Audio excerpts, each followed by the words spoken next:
વાત કરીએ સુરત જિલ્લાનો મધર ઇન્ડિયા ડેમ છલકાઈ ગયો છે। સિઝનમાં ત્રીજી વખત ઓવરફ્લો થયો મધર ઇન્ડિયા ડેમ। ઉપરવાસના ધોધમાર વરસાદથી નદીઓ તોફાની બની છે। સુરત જિલ્લામાં નદી નાળા જળાશયોમાં નવા નીરની ભરપૂર આવક થઈ છે। એક્સક્લુઝિવ દ્રશ્યો મેં આપને બતાવી રહ્યા છીએ। મધર ઇન્ડિયા ડેમના દ્રશ્યો છે જે સિઝનમાં ત્રીજી વખત ઓવરફ્લો થયો છે। ઉપરવાસમાં ધોધમાર વરસાદ વરસ્યો જેના પરિણામે નદીઓ પર તોફાની બની છે અને હજુ પણ વધારે વરસાદ વરસવાની આગાહી કરી છે હવામાન વિભાગે। સુરત જિલ્લાનો મધર ઇન્ડિયા ડેમ છલકાઈ ગયો છે।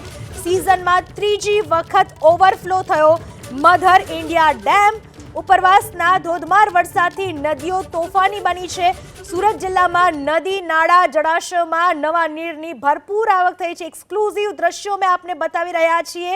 મધર ઇન્ડિયા ડેમના દ્રશ્યો છે જે સિઝનમાં ત્રીજી વખત ઓવરફ્લો થયો છે।